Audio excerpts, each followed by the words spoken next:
Hello friends, तो आज हम प्रोबेबिलिटी को कंटिन्यू करते हुए पार्ट 3 लेकर आ रहे हैं। पार्ट 3 में हम पढ़ेंगे इंडिपेंडेंट इवेंट्स के बारे में। इंडिपेंडेंट इवेंट्स या हम बोल सकते हैं विद रिप्लेसमेंट। ठीक है, जो हमने लास्ट पार्ट किया था उसमें हमने विदाउट रिप्लेसमेंट वाला केस लिया था। मीन्स अगर दो इवेंट्स हम मान रहे थे ए और बी, तो जब हम मान लो पहला इवेंट ए हुआ है, देन जो बी हुआ था ना वो ए पर डिपेंड कर रहा था।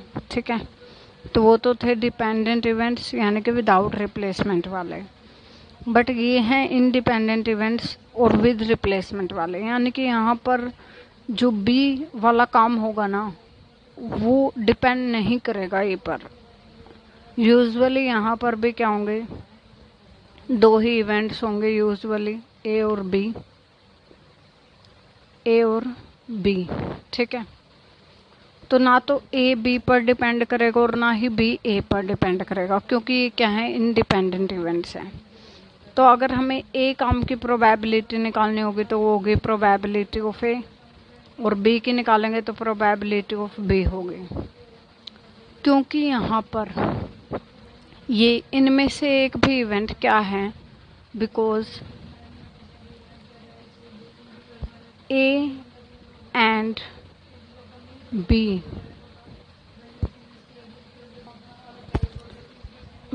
are independent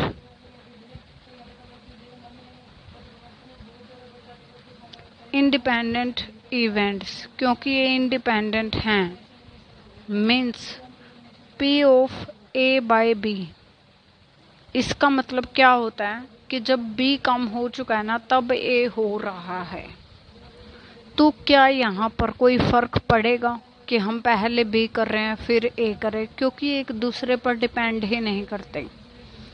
तो अगर A काम B के बाद हो रहा है ना तो उससे कोई फर्क नहीं पड़ने वाला। इसकी प्रोबेबिलिटी जो हम सिंपली प्रोबेबिलिटी ऑफ A निकालेंगे ना उसी के इक्वल आने वाले हैं। क्योंकि सिंपल जो हम प्रोबेबिलिटी ऑफ ए निकालते थे, जैसा हमने लास्ट पार्ट में किया था, जो पहले काम हुआ था उसकी प्रोबेबिलिटी ऑफ ए थी, यानी कि जो डिपेंड नहीं कर रहा था उसकी प्रोबेबिलिटी थी ऐसे, और जो डिपेंड कर रहा था उसकी प्रोबेबिलिटी थी ये। बट क्योंकि ये इंडिपेंडेंट इवेंट है यानी कि यहाँ पर कोई भी डिपेंड कर ही नहीं रहा, तो मीन्स अगर हमने लास्ट एक्सरसाइज में प्रोबेबिलिटी ऑफ बी को क्या किया था, प्रोबेबिलिटी ऑफ बी बाय ए लिखा था। ठीक है, क्योंकि जो बी था हम जनरली सेकंड इवेंट को मान रहे थे जो कि पहले हो चुके इवेंट ए पर डिपेंड कर रहा था। तो उस केस में तो उसकी प्रोबेबिलिटी ये आ रही थी जो कि प्रोबेबिलिटी ऑफ बी से क्या कर रही थी, डिफर। ठीक है, क्योंकि वो थे डिपेंडेंट इवेंट्स। बट यहाँ पर अगर हम प्रोबेबिलिटी ऑफ बी बाय ए निकालेंगे और या फिर निकाल ले प्रोबेबिलिटी ऑफ बी, तो वो क्या आएगी, सेम ही आएगी, इक्वल ही आएगी। ठीक है, पॉइंट्स टू बी नोटेड कि इंडिपेंडेंट इवेंट के केस में probability of A by B is equal to probability of A and probability of B by A is equal to probability of B. ये ऐसे हम कब लिखते हैं भाई, इसका मतलब ये होता है कि बी इवेंट हो चुका है तब ए हो रहा है। तो क्योंकि ये इंडिपेंडेंट इवेंट्स है तो यहाँ पर कोई फर्क ही नहीं पड़ता कि बी पहले हो चुका है तब ए हो रहा है या फिर ए हो चुका है और उसके बाद भी हो रहा है, क्योंकि यहाँ पर क्या है, ये इंडिपेंडेंट इवेंट्स हैं तो इनकी प्रोबेबिलिटी पर कोई फर्क नहीं पड़ेगा।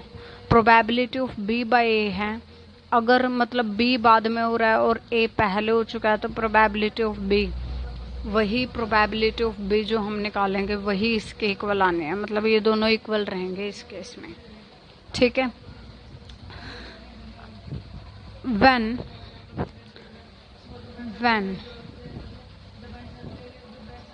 ए, यहाँ पे क्या है, रिवर्स ऑल्सो ट्रू है, रिवर्स ऑल्सो ट्रू। ठीक है, when A and B are independent,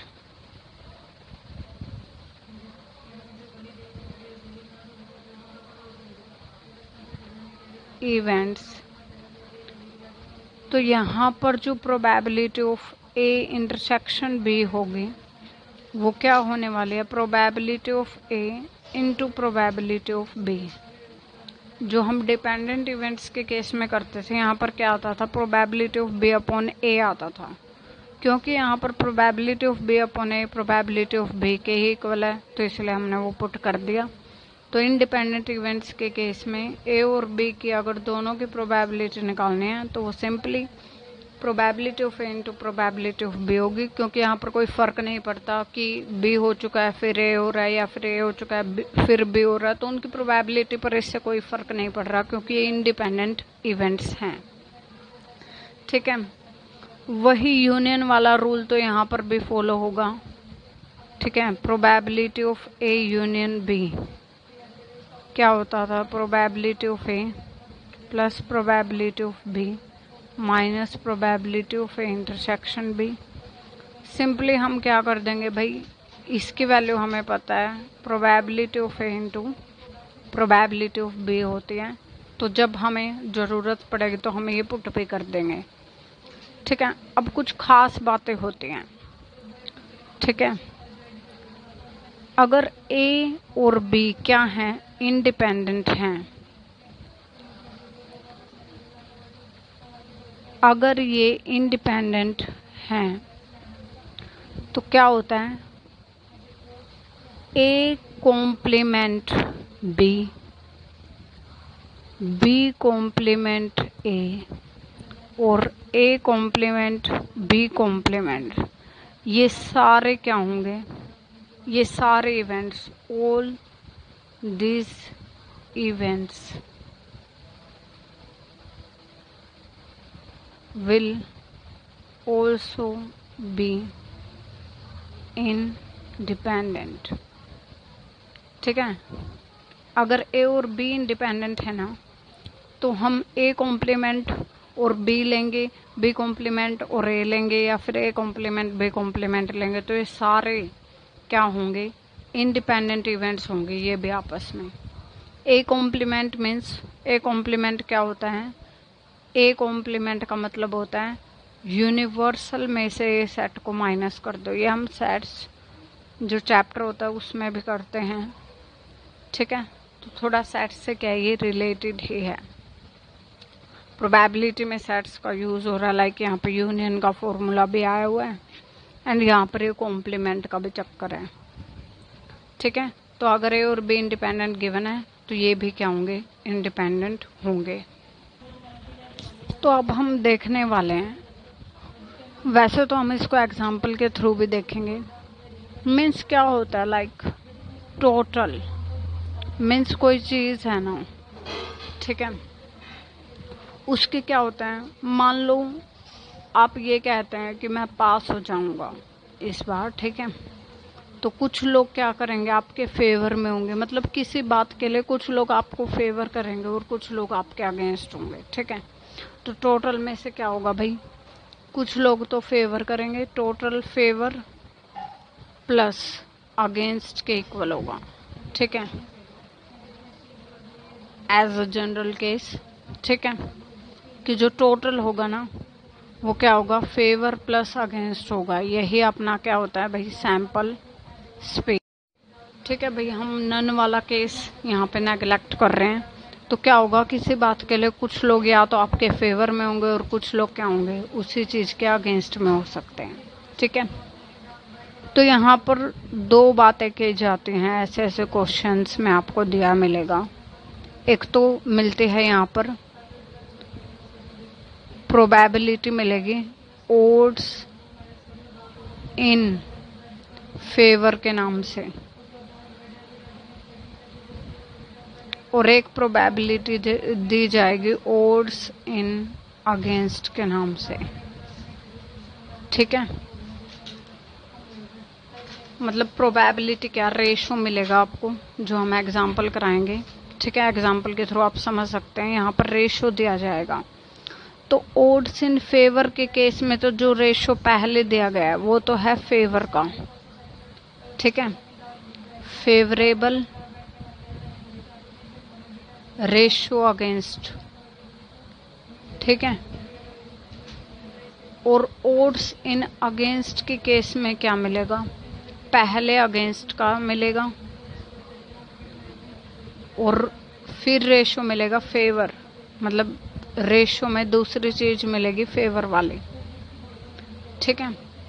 favour वाले में तो पहले फेवर मिलेगा फिर अगेंस्ट, और अगेंस्ट वाले में पहले अगेंस्ट फिर फेवर, ठीक है।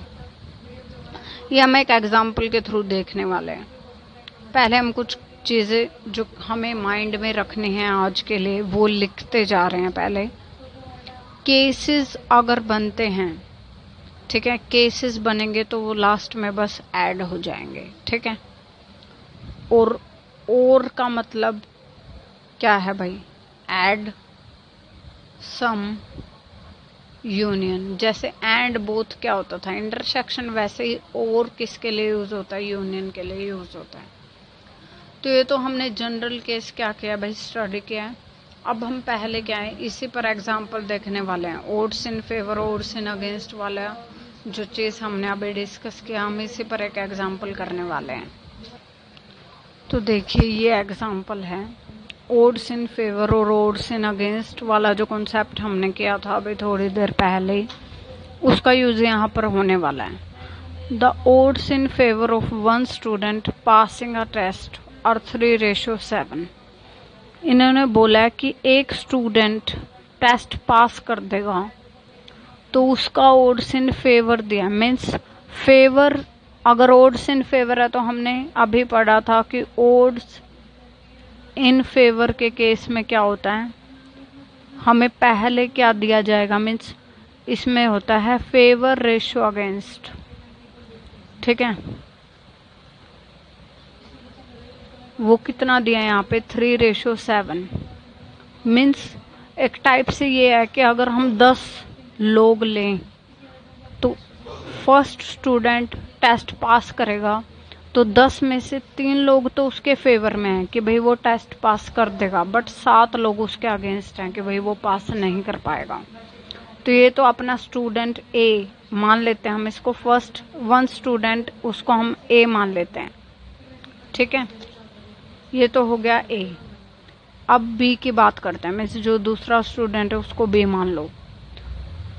The odds against another student passing it is 3:5।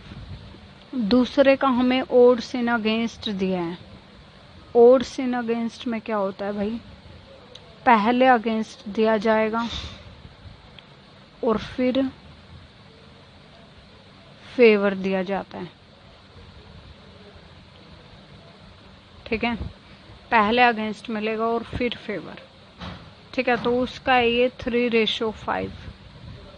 तो मतलब अगर हम 8 लोग लेना तो 3 उनमें से क्या है अगेंस्ट है कि भाई जो बी स्टूडेंट है ना वो पास नहीं कर सकता एग्जाम, ओ पास कर सकता है, मीन्स इस चीज के अगेंस्ट है कि वो पास कर देगा एग्जाम। और 5 लोग, 8 में से 5 लोग उसको फेवर कर रहे हैं कि भाई वो क्या कर देगा, एग्जाम को पास कर देगा। तो what is the probability that both pass the test. तो यहाँ पर बोथ वर्ड आया, हमने फर्स्ट वीडियो में ही सीखा था भाई कि जो बोथ होता है वो क्या होता है, इंटरसेक्शन की तरफ इशारा करता है। मीन्स हमें क्या निकालना है, प्रोबेबिलिटी कि first student and intersection second student क्या करेगा, पास करेगा भाई टेस्ट को, ठीक है। तो हम यहाँ पर पहले ये मानेंगे कि let A be the event that first student pass the test and B be the event that second student pass the test. तो हमें निकालना क्या है, probability of A intersection B, जो कि क्योंकि ये इंडिपेंडेंट हैं, मतलब एक स्टूडेंट का पास होना और दूसरे का पास होना एक दूसरे से रिलेटेड बिल्कुल भी नहीं है भाई। वो अपने नॉलेज से लिख के पास होगा, वो अपने नॉलेज से लिख के पास होगा, ठीक है। अगर हम चीटिंग का केस हटा कर देखें, नेग्लेक्टिंग दैट, तो मतलब इनका पास होना एक दूसरे पे डिपेंड नहीं कर रहा है, तो इनका इंटरसेक्शन क्या होगा, probability of A into probability of B. Means हमें ये निकालना है प्रोबेबिलिटी ऑफ ए और प्रोबेबिलिटी ऑफ बी क्या होगी। ए हमने माना है कि student, first student pass test कर दे, first student pass the test. ठीक है।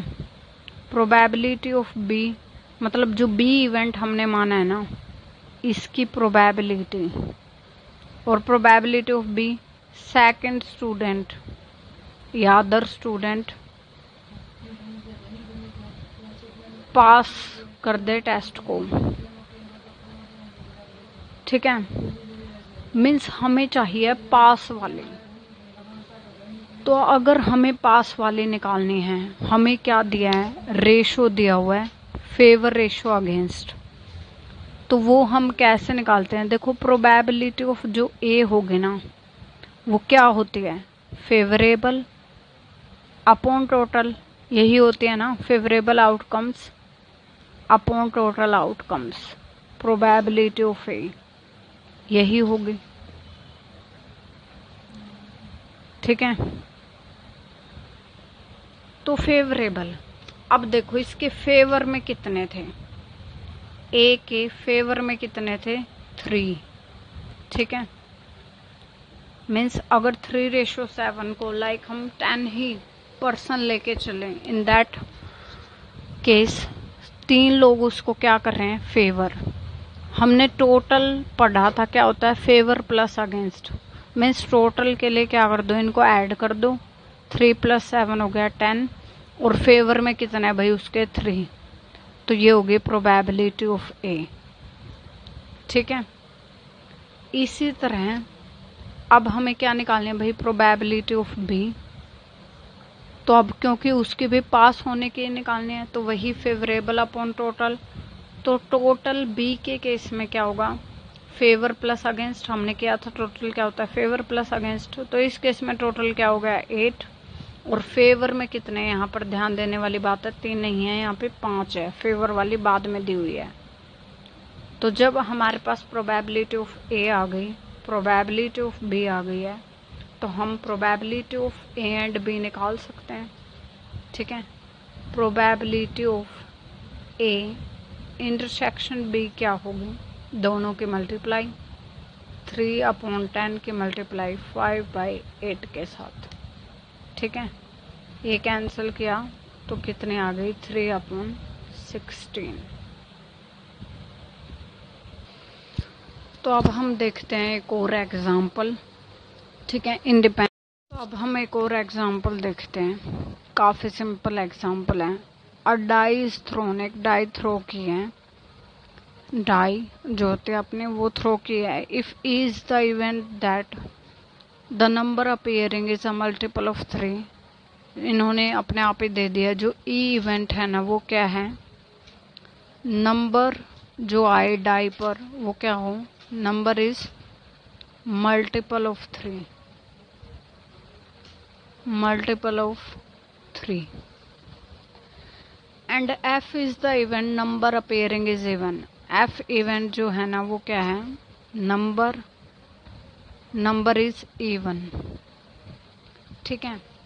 तो हमें ये फाइंड करना है क्या ई और एफ इंडिपेंडेंट इवेंट्स हैं या नहीं।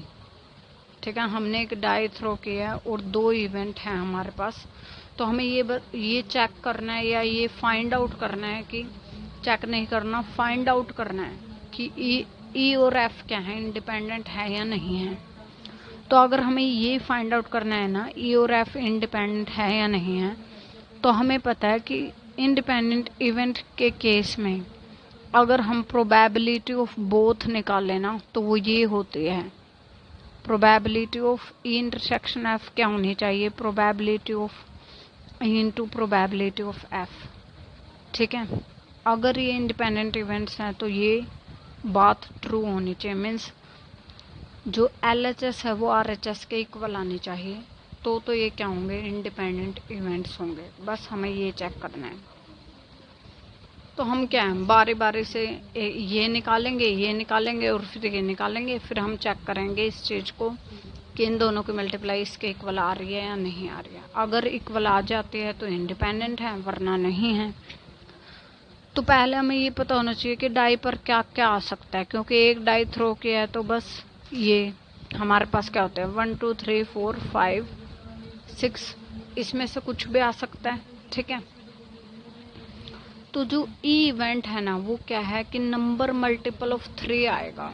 मल्टीपल ऑफ 3 का मतलब है लाइक हम 3 का टेबल लिख रहे हो, ठीक है, कहीं तक भी, न कि 10 तक ही, ठीक है, कहीं तक भी मीन्स 3 के टेबल में जो आता है तो वो हो गया 3 के मल्टीपल्स। तो ई इवेंट अगर हम बात करें ई इवेंट की तो उसके अकॉर्डिंग मल्टीपल ऑफ 3 यानी कि डाई पर क्या आ सकता है 3 या 6। ठीक है, यहाँ पर हम लिख देते हैं कि बॉक्स जो है वो ई इवेंट को रिप्रेजेंट कर रहे हैं और जो सर्कल बनाएंगे वो करेगा एफ को। तो ई इवेंट के केस में तो यही आ सकता है। एफ इवेंट क्या कहता है कि नंबर इवन हो। तो अब ये देखो इनमें से इवन कौन कौन से हैं, ये है, ये है और ये है। ठीक है, तो अगर हमसे कोई पूछे कि प्रोबेबिलिटी ऑफ ई क्या हुई, जितने उसके फेवर में बाय में टोटल, तो टोटल तो 6 ही रहने हैं। ठीक है, क्योंकि डाई पे 6 ही नंबर आ सकते हैं एक बार अगर हम थ्रो करें एक डाई को। और ई के फेवर में कितने थे, ई था बॉक्स वाला, तो बॉक्स वाले देखो कितने हैं 3 और 6 यानी कि 2। तो प्रोबेबिलिटी ऑफ ई हुई 1/3। ऐसी अगर प्रोबेबिलिटी ऑफ एफ निकालें तो अब ये देखो टोटल तो इस केस में भी 6 ही रहेगा। ठीक है, और एफ क्या था कि नंबर इवन हो यानी कि सर्कल वाले। अब सर्कल वाले काउंट करो 1 2 और 3 हो गए सर्कल वाले यानी कि 1/2। ठीक है, तो अब हम क्या करते हैं, इसको मान लेते हैं इक्वेशन 1। ठीक है, तो इक्वेशन 1 का राइट हैंड साइड क्या है, probability of E into probability of F. तो मल्टीप्लाई करो इनके एक बार, 1/3 इंटू 1/2 कितना आएगा 1/6। ठीक है, इसको हम मान लेते हैं इक्वेशन 2। ठीक है, जो RHS आई है ना अपनी, वैसे तो मानने की जरूरत ही नहीं है इक्वेशन 2 क्योंकि RHS ही है। तो ऐसे अगर हम LHS ले, LHS जो है ना अपना वो क्या है, इनका इंटरसेक्शन की प्रोबेबिलिटी। अब इंटरसेक्शन की प्रोबेबिलिटी क्या होगी, फेवरेबल बाय टोटल, यानी कि फेवरेबल क्या है कि जो इनके इंटरसेक्शन में आया हो, मीन्स जो सर्कल में भी आए और इस बॉक्स में भी आए, तो वो कौन है, एक ही नंबर है इनमें से। फेवरेबल कितना हुआ 1। ठीक है, फेवरेबल कितना हुआ 1, टोटल थे 6 यानी कि जो LHS आई वो क्या आई 1/6 आई। इसको इक्वेशन 3 मान सकते हैं। तो हमने क्या देखा कि जो RHS था वो भी 1/6 आया, LHS भी क्या आया 1/6 आया। देयरफॉर हम यहाँ पर लिख देंगे RHS is equal to LHS। ठीक है, probability of A intersection B is equal to probability of A not, यहाँ पे E और F माना गया इन इवेंट्स को। प्रोबेबिलिटी ऑफ इंटरसेक्शन F, यहाँ पर भी हमने A और B यूज कर लिया। E और F थे ये इवेंट्स के नेम, वही रहने चाहिए। तो प्रोबेबिलिटी ऑफ इंटरसेक्शन जो F है ना वो probability of A multiplied with probability of F event ही आया इज इक्वल टू 1/6। तो ये दोनों क्या आ गए हैं, ये और ये चीज इक्वल आ गई है, तो इट मीन्स E और F क्या हैं, इंडिपेंडेंट इवेंट्स हैं।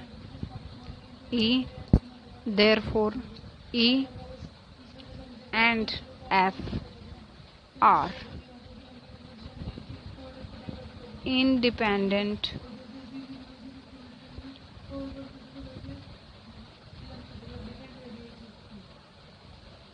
events।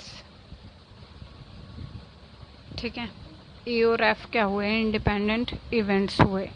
तो अब हम एक और एग्जांपल करने वाले हैं, ये थोड़ा सा डिफरेंट है। देखिए A और B क्या कर रहे हैं, एक कॉइन को अल्टरनेटिवली थ्रो करते हैं till one of them gets a head and wins the game. A और बी दो हैं, दो बच्चे हैं भाई। वो क्या करते हैं, कॉइन को उछालते हैं, तब तक उछालते हैं जब तक कि एक के या तो ए के या बी के हेड ना आ जाए। जब हेड आ जाएगा तो वो जीत जाएगा, जिसके पहले हेड आया ना वो जीतेगा। मीन्स एक बार वो थ्रो करता है, एक बार वो थ्रो करता है, तो जिसके पहले हेड आ गया वो जीत जाएगा। ठीक है, तो वो अल्टरनेटिवली ऐसे ही थ्रो करते हैं। Find their respective probabilities of winning. हमें उन दोनों की जीतने की प्रोबेबिलिटी निकालनी है। You have to keep on trying until you succeed.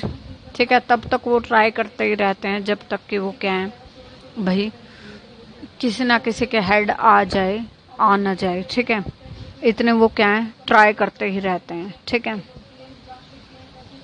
तो हम यहाँ पर क्या हैं, दो काम हो रहे हैं भाई। एक तो ए क्या कर रहे हैं, थ्रो कर रहे हैं, एक बी थ्रो कर रहे हैं। ठीक है, और जीतेंगे कब, वो जब हेड आए, और हमें प्रोबेबिलिटी जीतने की ही निकालनी है।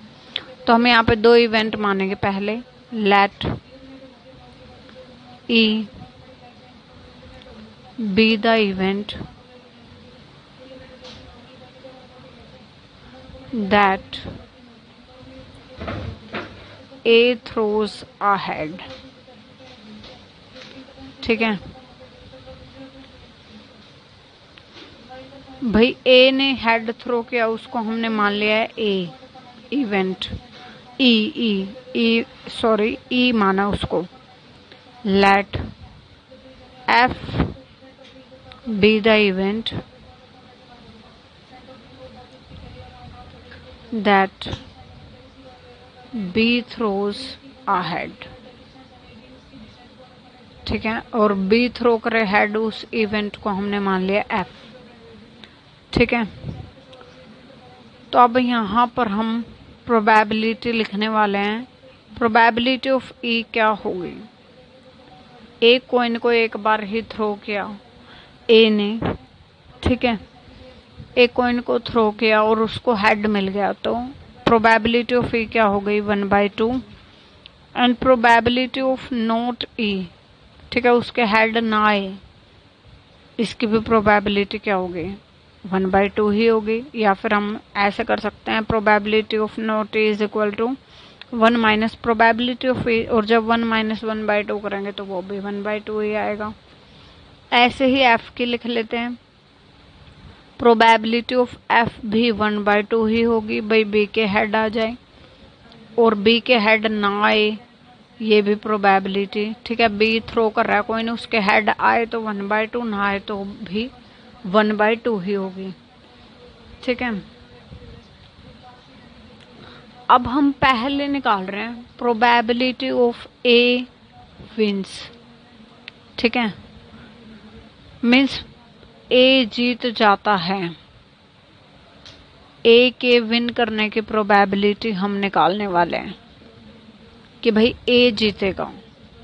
तो देखो ए कैसे जीत सकता है कि भाई हो सकता है वो पहली बार में ही हेड थ्रो कर दे, और वो हेड थ्रो करेगा तो वो इवेंट है ई।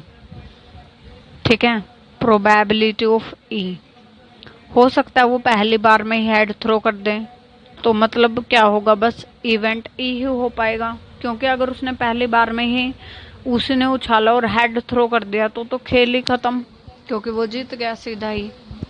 ठीक है, और हो सकता है वो पहली बार जीत जाए, हो सकता है वो दूसरी मतलब पहली बार ना जीते। ठीक है, पहली बार में ही वो ना जीते, पहली बार में ये नहीं जीता, मीन्स इसके हेड नहीं आया। अगर इसके हेड नहीं आएगा तो बी अपनी टर्न करेगा, अपने बी की टर्न आएगी तो बी के भी हेड नहीं आना चाहिए, क्योंकि हम प्रोबेबिलिटी ऑफ ए के जीतने की प्रोबेबिलिटी निकालने, मीन्स एफ भी नोट वाला ही आएगा। और यहाँ पे अब क्या हुआ, अब फिर से ए जीत गया। हो सकता है भाई पहली बार में नहीं, जब दोबारा उसके टर्न आई फिर वो जीत गया हो। ठीक है, तो ऐसी ऐसी इनफाइनाइट पॉसिबिलिटी बनेगी। भाई हो सकता है वो इस बार भी ना जीते, अगली पॉसिबिलिटी यही बनेगी। तो ना तो इसके हेड आए ना इसके हेड आए, दोबारा उछाला ना हेड इसके आए और ना हेड इसके आया, हो सकता है अब वो जीत गया हो। ऐसे ही क्या चलेंगे भाई, इनफाइनाइट तक चलता रहेगा। ठीक है, तो और का मतलब क्या था भाई, यूनियन। यूनियन का मतलब होता है ऐड सम। ठीक है, तो means probability of A wins अगर हमें निकालना है, ठीक है, तो मीन्स हमें क्या करना है भाई, इन सभी प्रोबेबिलिटीज का सम ही करना है बस, और सम में बदल गया। ठीक है, ई नोट एफ नोट ई, ठीक है, plus probability of E note F note E note F note और ई। ठीक है, ऐसे ही इनफाइनाइट तक चलेगा। तो प्रोबेबिलिटी ऑफ ई क्या थी, 1/2 प्लस इनकी प्रोबेबिलिटी। और क्योंकि ये क्या है भाई, इंडिपेंडेंट इवेंट्स हैं, क्योंकि भाई उसके हेड आ रहा है या ए के हेड आ रहा है या बी के हेड नहीं आ रहा, तो उसमें ए और बी का आपस में कोई रोल नहीं है कि भाई उसके हेड ए की वजह से नहीं आ रहा, बी के हेड ए की वजह से नहीं आ रहा, या फिर ए के हेड बी की वजह से नहीं आ रहा, ऐसा कुछ नहीं है, वो इंडिपेंडेंट्स हैं। तो अगर इंडिपेंडेंट इवेंट्स हैं तो इसकी प्रोबेबिलिटी क्या होगी, इन तीनों की प्रोबेबिलिटी का मल्टीप्लाई। तो प्रोबेबिलिटी ऑफ नोट ई 1/2, ठीक है, इन तीनों की प्रोबेबिलिटी का मल्टीप्लाई। एफ नोट की भी प्रोबेबिलिटी 1/2, ठीक है, और प्रोबेबिलिटी ऑफ ई भी 1/2। ठीक है, फिर से क्योंकि और है तो प्लस हो गया। ठीक है, अब फिर से इन सब की मल्टीप्लाई होगी, क्योंकि इंटरसेक्शन को हम प्रोबेबिलिटी ऑफ ए इंटरसेक्शन अगर बी होता था ना लाइक, तो इसको हम पी ऑफ ए बी भी लिख देते थे। ठीक है, तो वही चीज है यहाँ पे। ठीक है, तो यहाँ पर भी क्या होगा, इनकी प्रोबेबिलिटीज की मल्टीप्लाई। तो यहाँ पर क्या है, क्योंकि सबकी सेम ही है तो 5 बार 1/2 आ जाएगा।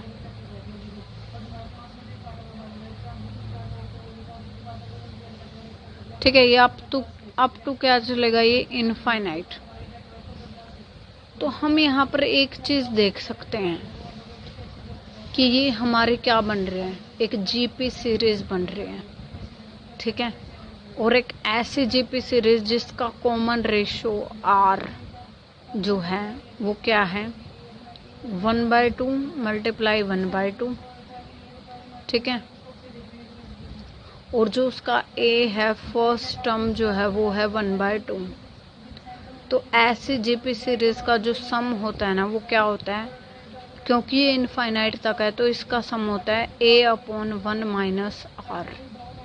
ठीक है, और जो हमें प्रोबेबिलिटी ऑफ ए विंस निकालने है वो इसी के इक्वल होगी, a मतलब 1/2 अपॉन 1 - r यानी कि 1/4। तो ये हमारे क्या आ जाएगी, प्रोबेबिलिटी ऑफ ए विनिंग। तो अब हम देखते हैं जो प्रोबेबिलिटी ऑफ ए विंस जो फाइनली आई है ना वो क्या आई है, 1/2 अपॉन 3/4। तो यहाँ पर कैंसल आउट करें तो ये होगी 2/3। तो जब हम प्रोबेबिलिटी ऑफ ए विंस निकाल चुके हैं तो भाई या तो ए ही जीतेगा या बी ही जीतेगा। ठीक है, दो ही बातें हैं। तो प्रोबेबिलिटी ऑफ बी विंस जो हो जाएगी वो क्या हो जाएगी, 1 minus probability of A wins. ठीक है, क्योंकि टोटल प्रोबेबिलिटी भाई 1 होगी और या तो ए ही जीतेगा या बी ही जीतेगा। तो ए की प्रोबेबिलिटी जीतने की 2/3 है, तो बी की कितने होगी, 1 - 2/3 दैट इज 1/3। ठीक है, तो यही हमें निकालना था, प्रोबेबिलिटी ऑफ ए विंस और प्रोबेबिलिटी ऑफ बी विंस। देखिए हमने सिर्फ ए विंस से निकाला है, बी विंस के लिए तो बस हमें क्या करना था, 1 minus probability of A wins. तो मेन काम है यहाँ पर ये था कि प्रोबेबिलिटी ऑफ ए विंस ही हमें निकालना था। तो उस केस में हमें क्या करना था, ए को जिताना था। तो ए कब जीतेगा, तो उसके लिए हमने क्या देखे भाई, पॉसिबिलिटीज देखे हैं कि ए कब कब जीतेगा। ठीक है, तो उसकी जो पॉसिबिलिटीज बनी है वो ये बनी थी कि हो सकता है वो पहली बारी उसी के आई और उसने हेड थ्रो कर दिया। उसका हेड थ्रो करने का मतलब है ई इवेंट। ठीक है, क्योंकि हमने ऊपर ही मान रखा है जो इवेंट है वो क्या है भाई, ए हेड थ्रो कर दे। तो अगर हो सकता है कि वो पहली बार में ही हेड थ्रो कर दे तो वो पहली बार में ही जीत गया, तो उस केस में तो बी की बारी आएगी ही नहीं। या फिर दूसरा केस क्या हो सकता है कि भाई पहली बार में वो ना जीते, अगर वो नहीं जीता तो बी की बारी आएगी। क्योंकि यहाँ पर हम ए के जीतने की ही प्रोबेबिलिटी निकाल रहे हैं, तो बी को तो हमें जिताना नहीं है, क्योंकि हम सिर्फ ए की प्रोबेबिलिटी देख रहे हैं कि भाई वो जीते। ठीक है, तो यानी कि बी तो जीतना है ही नहीं, मतलब बारी तो उसके आएगी बट वो हेड थ्रो नहीं कर पाया। तो अब जब आई इसकी, अब इसने हेड थ्रो कर दिया। हो सकता है इस बार भी, अब तीसरा केस यही है कि हो सकता है इस बार भी इसके हेड ना आया हो। वही अगर इसके इस बार भी हेड नहीं आया तो फिर से बी की बारी आएगी और बी भी हेड थ्रो नहीं करेगा, क्योंकि हमें बी को जिताना ही नहीं है। इस केस में प्रोबेबिलिटी ऑफ इवेंट्स निकाल रहे हैं, तो मीन्स ए को ही जिताना है बस। तो हो सकता है भाई इस बार अब क्या कर दे, इसने हेड थ्रो कर दिया। तो ऐसे ही क्या होंगी, इनफाइनाइट पॉसिबिलिटीज बन जाएंगी। ठीक है, फिर यहाँ पर इंटरसेक्शन वाला मल्टीप्लिकेटिव लॉ, इंटरसेक्शन वाला फॉलो हो जाएगा कि भाई इंडिपेंडेंट इवेंट्स के केस में ए बी इंटरसेक्शन क्या होता था, probability of A into probability of B. अगर 3 इवेंट्स हैं तो तीनों की प्रोबेबिलिटी की मल्टीप्लाई वही कर दिया हमने, क्या बन गया, इनफाइनाइट जीपी। तो इनफाइनाइट जीपी का फॉर्मूला लगा दिया, प्रोबेबिलिटी ऑफ ए विंस आ जाते हैं यहाँ पर हमारे पास 2/3। तो ये आ गई थी, तो प्रोबेबिलिटी ऑफ बी विंस निकाल लिया था, वो क्या हो गई, 1 minus probability of A wins, that is 1/3। तो अब हमारे पास क्या है भाई, एक और एग्जाम्पल है, और इस एग्जाम्पल में अब हम देखने वाले हैं कि इसमें केस बनने वाले हैं। और हमने सीखा था at the start of video कि भाई जब केस बनेंगे तो वो लास्ट में ऐड करने होते हैं, जो भी केस बनते हैं उनकी प्रोबेबिलिटीज लास्ट में ऐड हो जाती हैं। तो ये क्वेश्चन देखिए, Sandeep and Salim appear for an interview for 2 posts. ठीक है, संदीप और सलीम क्या हुए भाई, इंटरव्यू में गए। The probability of Sandeep selection is 3/5। Sandeep select हो जाए उसकी प्रोबेबिलिटी है 3/5 और सलीम सिलेक्ट हो जाए उसके है 1/3। Find the probability that only one of them will be selected. ठीक है, प्रोबेबिलिटी निकालो कि उन दोनों में से सिर्फ एक ही सिलेक्ट होगा। पहली बात तो ये इंडिपेंडेंट इवेंट्स हैं, क्योंकि वो अलग अलग 2 पोस्ट के इंटरव्यू में गए हैं, तो वो सिलेक्ट हो, संदीप सिलेक्ट हो ना हो, सलीम सिलेक्ट हो ना हो, इनका आपस में कोई कनेक्शन नहीं है। भाई संदीप सिलेक्ट हो जाए उसका कोई सलीम के सिलेक्शन पे उसका कोई फर्क थोड़ी ना पड़ने वाला है। तो मीन्स पहली बात तो क्या है, इंडिपेंडेंट इवेंट्स हैं।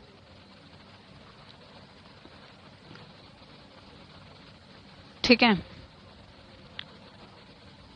इंडिपेंडेंट इवेंट्स तो हैं, बट यहाँ पर केस बनेंगे, क्योंकि हमें जो प्रोबेबिलिटी निकालनी है वो इस चीज की निकालनी है कि one of them he select हो। तो अब क्योंकि वन ऑफ देम सिलेक्ट होना है, वन ऑफ देम सिलेक्शन जो होगा दोनों में से किसी एक का ही होगा, हो पाएगा। तो यहाँ पर केस अराइज होते हैं कि हो सकता है कि इसका संदीप का सिलेक्शन हो जाए। ठीक है, संदीप का हो जाए सिलेक्शन, सलीम का ना हो, या फिर सलीम का हो जाए, ठीक है, संदीप का ना हो। तो इसमें क्या बनता है भाई, 2 केस बनता है, क्योंकि प्रोबेबिलिटी निकालनी है कि one of them he select हो सकता है संदीप हो जाए, सलीम ना हो सकता है सलीम हो जाए भाई संदीप ना हो। ठीक है, तो 2 केस बन गए। तो लास्ट में हमें क्या करना है, only one of them to be selected. तो 2 केस बने हैं ना, लास्ट में इन दोनों की प्रोबेबिलिटी क्या कर देनी है भाई, ऐड हो जाएगी बस, सिंपली, और कुछ नहीं है। तो 2 केस बने हैं, तो फर्स्ट केस की प्रोबेबिलिटी क्या होगी, इसकी प्रोबेबिलिटी क्या होगी। पहले, इससे पहले हम क्या करेंगे, let A be the event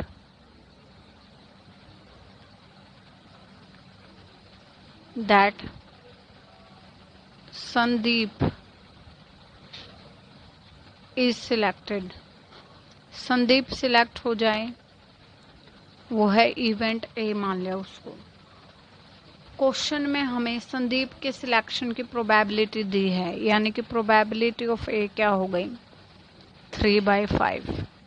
तो अगर प्रोबेबिलिटी ऑफ नॉट ए निकालें तो वो क्या होगी, 1 minus probability of A, that is 1 minus 3/5, that is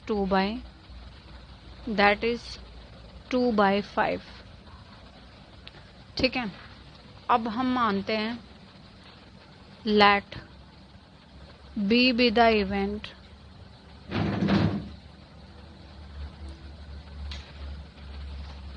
that Salim got selected, Salim is selected। तो सलीम के सिलेक्ट होने की भी प्रोबेबिलिटी दी गई है, कितनी है वो, 1/3। तो अगर नोट सिलेक्शन की निकालें तो 1 माइनस 1/3, दैट इज 2/3। अब क्योंकि हमारे पास क्या थे, 2 केस थे, ठीक है, वन ऑफ देम सिलेक्शन है, तो लास्ट में क्या होगा, दोनों केसेस की जो प्रोबेबिलिटीज हो जाएंगी वो लास्ट में बस सम करना है उनका। तो पहले हम फर्स्ट केस की निकालते हैं। ठीक है, फर्स्ट केस की प्रोबेबिलिटी क्या है कि भाई संदीप का सिलेक्शन हो और सलीम का ना हो। संदीप का सिलेक्शन हो, ये है अपना इवेंट ए, ठीक है, एंड सलीम का ना हो, सलीम का ना हो यानी कि बी नोट। ठीक है, तो इसकी प्रोबेबिलिटी क्या होगी, इंडिपेंडेंट इवेंट के केस में probability of A multiplied with probability of B not. ठीक है, इनकी प्रोबेबिलिटीज हमने लिख रखे हैं। प्रोबेबिलिटी ऑफ ए है 3/5 और बी नोट की प्रोबेबिलिटी है 2/3। तो ये आ गई प्रोबेबिलिटी 2/5, क्योंकि 3 से 3 कैंसिल हो जाएगा। तो ये तो आ गया अपने पास फर्स्ट केस की प्रोबेबिलिटी। सेकंड केस क्या कहता है भाई, सेकंड केस देखो, सलीम का सिलेक्शन हो और संदीप का ना हो। सलीम का हो यानी कि बी, एंड संदीप का ना हो यानी कि ए नोट। अब इन दोनों की मल्टीप्लाई हो जाएगी, probability of B multiplied with probability of A not. तो ये भी हमने लिखी हुई है, बस मल्टीप्लाई करना है। Probability of B 1/3 multiplied with probability of A not is 2/5। तो कितना हो गया ये, 2/15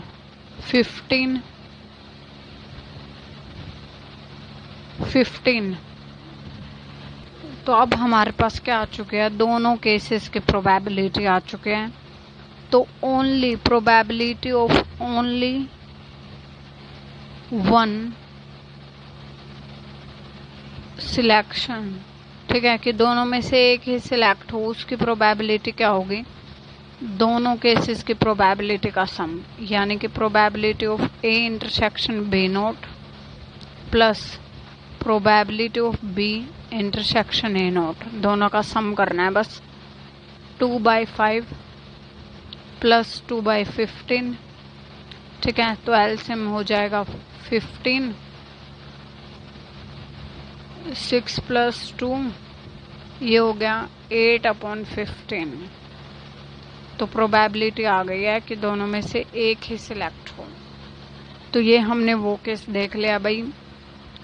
जब क्या होंगे, हमारे पास केसेस बनेंगे और केसेस की प्रोबेबिलिटी लास्ट में क्या करनी होती है, बस ऐड। यहाँ पे केस क्यों बने, क्योंकि जो प्रोबेबिलिटी है हमें ये नहीं निकालना कि भाई प्रोबेबिलिटी अगर ऐसे होता कि भाई दोनों का सिलेक्शन हो जाए, इसकी प्रोबेबिलिटी निकालो, तो उसमें तो कोई केस ही नहीं बनता। भाई दोनों का सिलेक्शन हो रहा है यानी कि उसके सिलेक्शन की प्रोबेबिलिटी मल्टीप्लाइड विद दूसरे के सिलेक्शन की प्रोबेबिलिटी। बट यहाँ पर उसने जो प्रोबेबिलिटी पूछी है ना, वो ये पूछे है कि only one of them he select हो। तो इसलिए यहाँ पर केस अराइज हुए, क्योंकि एक सिलेक्ट हो तो मतलब दोनों केस बनते हैं ना भाई, संदीप हो जाए सलीम ना हो और सलीम हो जाए संदीप ना हो। इसलिए यहाँ पर केस अराइज हुए थे और इसीलिए जो प्रोबेबिलिटी लास्ट में बनी वो क्या हुई भाई, दोनों केसेस का सम हो गई। And now it's your turn. तो यहाँ पर क्वेश्चन है, the probability of student a passing the examination is 3/7 and that of student be passing is 5/7। दो स्टूडेंट हैं ए और बी। ए पास करे एग्जामिनेशन को, उसकी प्रोबेबिलिटी 3/7 है, और बी पास करे उसके 5/7। हमने एज्यूम करना है कि दोनों इवेंट्स क्या हैं, इंडिपेंडेंट हैं। तो प्रोबेबिलिटी निकालिए कि उनमें से केवल एक पास हो। तो वही केस है जैसे इंटरव्यू वाला अपना एग्जाम्पल था, तो उसमें भी यही निकालना था भाई, एटलीस्ट नहीं, ओनली वन ऑफ देम का ही सिलेक्शन हो। तो ऐसा ये एग्जाम्पल है कि ओनली वन ऑफ देम क्या हो, एग्जामिनेशन में पास हो। तो इसमें भी क्या बनेंगे, केसेस बनेंगे, एंड देन उनकी प्रोबेबिलिटी लास्ट में क्या हो जाएगी, ऐड। तो इसका आंसर आप कमेंट करके बताएंगे। Thanks for watching. Please like, share the video and subscribe to my channel.